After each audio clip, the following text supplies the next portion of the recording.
Assalamualaikum, salam sejahtera. Apa khabar semua? Saya rasa dah ramai yang tahu macam mana nak tentukan di mana kedudukan berat badan sekarang, sama ada obese, normal ataupun overweight ataupun extremely obese. Jadi hari tu saya ada bagi tahu dalam bab 2 saya akan ceritakan kenapa kita kena kurus. Okey. Sebenarnya ada banyak sebab kenapa kita perlu kurus. Tapi saya ambil dalam 5 sebab sajalah yang saya rasa perlu diberikan perhatian pada mereka yang dalam kategori overweight, obese ataupun extremely obese. Yang pertamanya, bila kita bercerita tentang orang yang berbadan besar, mereka sering kali dikaitkan dengan penyakit-penyakit seperti kencing manis, darah tinggi, lemah jantung ataupun buah pinggang kan. Jadi semua ni sebenarnya adalah disebabkan oleh pemakanan yang tak seimbang. Sebagai contoh, kencing manis selalu dikaitkan dengan pengambilan gula ataupun karbohidrat secara berlebihan. Darah tinggi mungkin sebab pengambilan garam ataupun daging merah yang berlebihan. And then lemah jantung mungkin disebabkan oleh pengambilan lemak yang berlebihan. Yang keduanya, apabila kita berbadan besar, selalunya akan ada masalah tulang, sakit saraf, sakit sendi. Ini disebabkan oleh contohlah kalau sakit tumit, sakit tapak kaki, sakit buku lali, sakit arthritis. Punca utama dia adalah tulang saraf kita ni bekerja keras untuk menampung berat badan kita. So sebab itulah dia jadi sakit kan. Jadi yang ketiga sebenarnya jarang kita dengar, tapi ia sangatlah boleh dikatakan agak bahaya. Ini berkaitan dengan tidur kita. Kita mungkin tak sedar apabila kita berbadan besar, kita akan mengalami gangguan pernafasan ketika tidur. Pernafasan kita kerap kali terhenti semasa kita tidur, mungkin dalam 10 saat dia terhenti, dan ianya berlaku berkali-kali. Dan kita tak sedar benda tu, dan kita tak ingat pun benda tu berlaku.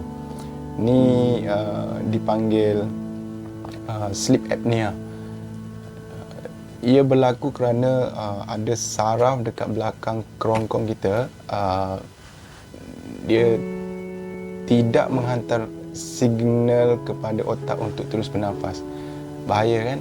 So yang kedua yang berkaitan dengan tidur, mungkin apabila kita berbadan besar, kita selalu berdengkur dengan kuat ataupun sepanjang malam kita berdengkur.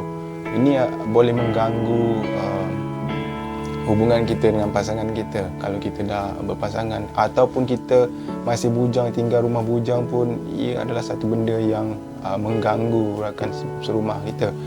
So ini perlu diberikan perhatian juga, walaupun ianya mungkin tidak sebahaya sleep apnea, namun tetap ia harus diberi perhatian yang serius. Yang keempat, orang perempuan selalu beli makeup, barang-barang kosmetik untuk cantikkan kulit kan. Tetapi sebenarnya itu adalah kecantikan luaran. Sebenarnya kecantikan luaran ni berpunca daripada dalaman juga. Kalau kita tak jaga dalam, contohnya kalau kita makan makanan yang tak seimbang ataupun lebih karbohidrat, ataupun kita suka makan benda-benda bergula, ini sangat bahaya pada kulit kita. Nanti dia akan mengganggu ataupun merosakkan kolagen. Kolagen adalah sel yang berada di bawah lapisan kulit kita untuk berfungsi untuk menegang kulit kita. Jadi apabila gula berlebihan dalam badan kita, dia akan mengganggu ataupun merosakkan kolagen dan kulit kita tak dapat ditegangkan. So kita akan nampak berkedut, kulit kita akan nampak berkedut dan mungkin tua sebelum usia lah. So orang perempuan perlu ambil perhatian ni. Dan yang kelima, ini biasa berlaku, tapi antara sedar dan tak sedar benda ni berlaku pada kita, adalah tahap keyakinan diri kita akan berkurang apabila kita berbadan besar ataupun overweight, obese dan extremely obese. Ini kerana sebagai contoh, kita sukar nak dapatkan pakaian yang muat dengan kita, and then kita akan pakai apa yang mungkin sama je setiap masa. Pergi pejabat seminggu mungkin ada 2 helai 3 helai baju yang muat dengan kita. So itu melemahkan keyakinan diri kita, dan apabila kita diminta ataupun apabila kita diperlukan untuk berjumpa dengan orang, kita akan rasa tak selesa.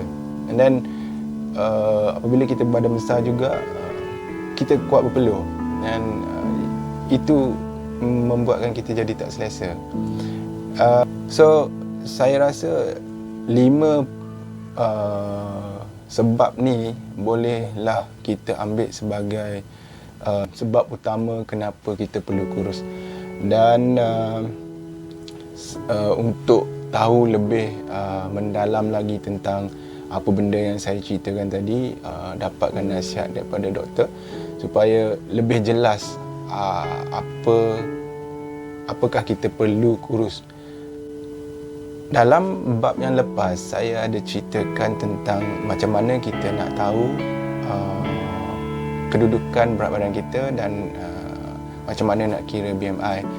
Namun di bab yang akan datang, saya akan ceritakan tentang walaupun BMI dia normal, tetapi ia tidaklah memberikan 100% yang dia sihat, ataupun BMI dia overweight and dia sebenarnya sihat. Okay? Jadi itu saya akan ceritakan dalam bab yang akan datang. Kemudian saya akan keluarkan video-video seterusnya pada setiap hari Rabu dan Sabtu setiap minggu. So saya berhenti setakat ni dulu untuk hari ini, dan kalau perlu tahu, subscribe dan share pada kawan-kawan sahabat Handai. Okay, saya minta diri dulu. Assalamualaikum.